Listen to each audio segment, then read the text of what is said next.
ಹಿರಿಯರು ಅರ್ಹರು ಮತ್ತು ಹೊಸಬರಿಗೂ ಕೂಡ ಅವಕಾಶ ಸಿಗಬೇಕು ಅಂಥೇಳಿ ಮಂಡ್ಯದಲ್ಲಿ ಶಾಸಕ ಗಣಿಗ ರವಿ ಅವರು ಮಾತನಾಡಿದ್ದಾರೆ. ನಾನು ಸಚಿವ ಸ್ಥಾನದ ಆಕಾಂಕ್ಷಿ ಅಲ್ಲ, ಮಂಡ್ಯ ಜಿಲ್ಲೆಗೆ ಈ ಬಾರಿ 2 ಸಚಿವ ಸ್ಥಾನವನ್ನು ಕೊಡಬೇಕು ಅನ್ನುವಂಥದ್ದನ್ನು ಮಾತನಾಡಿರುವಂಥದ್ದು.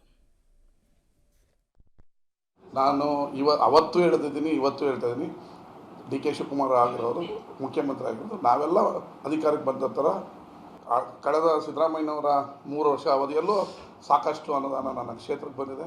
ಈಗ ಇನ್ನಷ್ಟು ಅನುದಾನ ತಂದು ಕ್ಷೇತ್ರನ ಅಭಿವೃದ್ಧಿ ಮಾಡ್ತೀನಿ. ನಾನು ಯಾವುದೇ ಸಚಿವ ಸ್ಥಾನದ ಆಕಾಂಕ್ಷಿನೂ ಅಲ್ಲ, ನನಗೆ ಬೇಡ ಕೂಡ. ಯಾಕಂದರೆ ಫಸ್ಟ್ ಟೈಮ್ ಗೆದ್ದಿದ್ದೀವಿ, ಇನ್ನೂ ಭಾಳಷ್ಟು ಹಿರಿಯರಿದ್ದಾರೆ, ಅವ್ರನ್ನ ಮಾಡಲಿ. ಆ ಮಾತಿನಲ್ಲಿ ಬದಲಾವಣೆ ಇಲ್ಲ.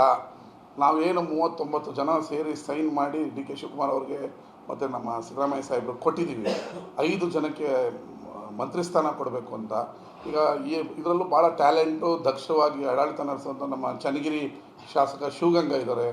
ಭರತ್ ರೆಡ್ಡಿ ಬಳ್ಳಾರಿ ಅಂತ ರಿಪಬ್ಲಿಕನ್ ಬಳ್ಳಾರಿಯನ್ನು ಭೇದಿಸಿ ಒಬ್ಬ 30 ವರ್ಷದ ಯುವಕ MLA ಆಗಿ ಇವತ್ತು ಇಡೀ ರಾಜ್ಯ ನೋಡೋ ಥರ ಕೆಲಸ ಮಾಡ್ತಾಯಿದ್ದಾನೆ. ಭರತ್ ರೆಡ್ಡಿ ಆಗಲಿ, ನಮ್ಮ ಕೋಸ್ಟಲಿಂದ ಅಶೋಕ್ ರೈ ಆಗಲಿ, ಈ ಥರ ಒಂದು 5 ಜನಕ್ಕೆ ದಕ್ಷ ಯಾರು ಇದ್ದಾರೆ ಅವರು ಕೊಡಲಿ, ನನಗಂತೂ ಬೇಡ. ನಾವಿನ್ನೂ ಕೆಲಸ ಮಾಡೋಣ ನಮ್ಮ ಕ್ಷೇತ್ರಕ್ಕೆ ಅನ್ನೋದು ನನ್ನ ಭಾವನೆ. ಈಗ ಡಿ ಕೆ ಶಿವಕುಮಾರ್ ಅವರು CM ಆಗಿರೋದು ನಮಗೆಲ್ಲ ಇನ್ನಷ್ಟು ಅನುದಾನ ಬರುತ್ತೆ. ಅವರಾದರೆ ನಾವಾದಂಗಲ್ವಾ, ನಾವೇ ಕೊಡಬೇಕು ಅಂತ ನಿಂತ್ಕೊಂಡ್ರೆ ಇರಿಟೇಷನ್ ಆಗಲ್ವಾ?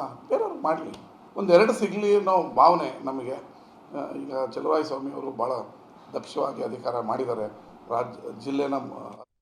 ಇದು ಶಾಸಕ ಗಣಿಗ ರವಿ ಅವರ ಮಾತು. ಈ ಹಿಂದೆ ಡಿ ಕೆ ಶಿವಕುಮಾರ್ ಅವರ ನಿವಾಸಕ್ಕೆ ಚಲುವರಾಯಸ್ವಾಮಿಯವರು, ಕದಲೂರು ಉದಯಿ, ಗಣಿಗ ರವಿ ಅವರೆಲ್ಲ ಹೋಗಿ ಭೇಟಿ ಮಾಡಿ ಮಾತುಕತೆ ನಡೆಸಿದರು.